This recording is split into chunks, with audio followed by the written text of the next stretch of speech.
Hi everyone, কেমন আছো সবাই? আজকে আমি এবং আমার টুনি বউ যাচ্ছি একটা দাওয়াত খেতে যাত্রাপুরে। তো আমরা এখন বাগেরহাট ব্রিজ পার হচ্ছি, সামনেই হচ্ছে টোল প্লাজা। তো টোল প্লাজায় আমরা চলে আসলাম। এখন এখানে আর মোটর বাইকে আর কি টোল দিতে হয় না, অন্যান্য সব গাড়িতে টোল দিতে হয়। আগে বাইকেও টোল নিত, বাট এখন আর টোল নেয় না। তো আমি যাত্রাপুরে যাব, যেহেতু অনেকটা দূর, যাত্রাপুর থেকেও আরও অনেকটা ভিতরে, তার জন্য বাইকে একটু তেল ভরে নিতে হবে। তাই আশেপাশে দেখে আমি ঢুকে গেলাম তেলের পাম্পে। আর আমার সামনেই একজনকে দেখছিলাম, উনি পুরো ব্রিজের নিচ থেকেই ঠেলে ঠেলে বাইক নিয়ে আসছিল। আমার মনে হচ্ছিল যে ওনার বাইকে হয়তো তেল নাই। তো বাইকে তেল না থাকলে সেই গাড়িটা ঠেলে নিয়ে আসতে যে কত কষ্ট হয়, সেটা ওই যার বাইক সে ছাড়া আর কেউ বুঝবে না। এটা বলে আসলে বোঝানো সম্ভব না। তো আমি বাইকে তেল নিব, কিন্তু আমার সামনে আরও কয়েকটা বাইক ছিল, তাই একটু দাঁড়িয়ে ওয়েট করে তেল নিলাম।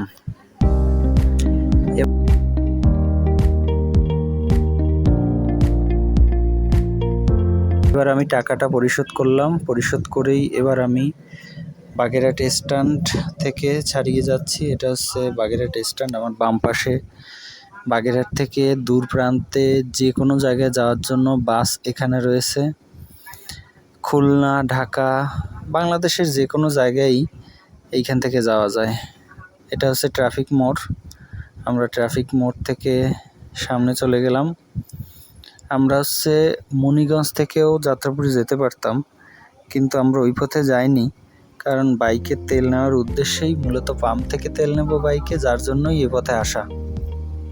তো এবার আমরা তাড়াতাড়ি করে চলে যাচ্ছি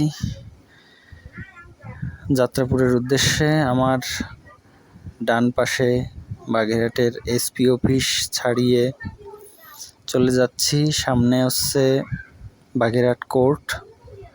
তো আমরা এই কোর্ট পার হয়ে যাচ্ছি। সামনে হচ্ছে দেখা যাচ্ছে, আপনারা তো দেখতে পাচ্ছেন, একটা ওভারব্রিজ। ওভারব্রিজটা নতুন করা হয়েছে। এখান থেকে আদৌ মানুষ হাঁটে কিনা আমার আসলে জানা নাই। তো আমরা আবার চললাম আমাদের যে উদ্দেশ্য সেখানে।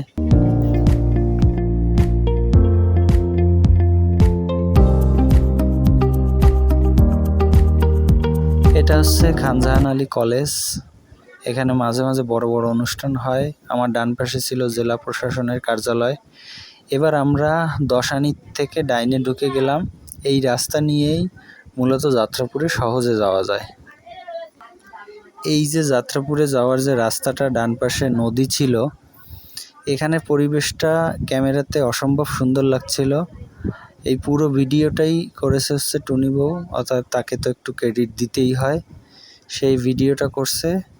আর এই যে ডান পাশে যে দালানটা দেখা যাচ্ছে, এখানে মাঝে মাঝে ঢাকা থেকে আগত নায়ক নায়িকারা, যেরকম ফারহানের বিভিন্ন নাটকের শুটিং এখানে করা হয়েছিল। এই ব্রিজটা পার হয়ে আমরা যখন সামনে গেছি, সামনের আর একটা রাস্তা আছে, আর একটা জায়গা আছে, সেখানেও অনেকগুলো শুটিং হয়েছিল। তো আমি সেই শুটিংয়ে অ্যাটেন্ডও করছিলাম।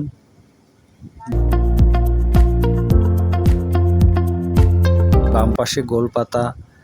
এই গোলপাতা এখানে বিক্রি হয়। এইখানের গোলপাতা নিয়ে বিভিন্ন জায়গায় পিকনিক স্পট, পার্ক এবং অনেকে ঘরও তৈরি করে। আর এই গোলপাতার ঘরের কথা অবশ্যই আপনারা জানেন। গোলপাতার ঘরে সবসময় ঠান্ডা থাকে। গরমের দিনে গোলপাতার ঘরে থাকতে অন্যরকম একটা মজা। আমরা প্রায় 2 থেকে আড়াই মাস পরে একটু বের হলাম। বাড়িতে অনেক কাজ ছিল, তাই ওভাবে বের হওয়া হয়ে ওঠে না।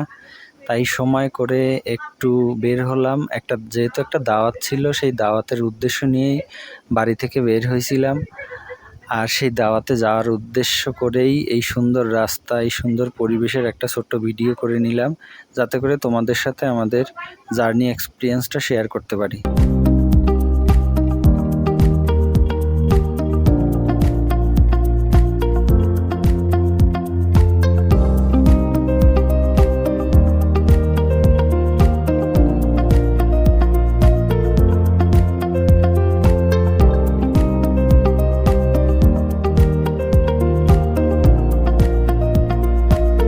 মধ্যেই আমরা যাত্রাপুর বাজারে চলে আসলাম। এবার যেহেতু আমরা একটা আত্মীয়ের বাড়িতে যাব, সেহেতু আমাদের একটু মিষ্টি নিতে হবে। তা আমি মিষ্টি না নিয়ে রসমালাই নিলাম।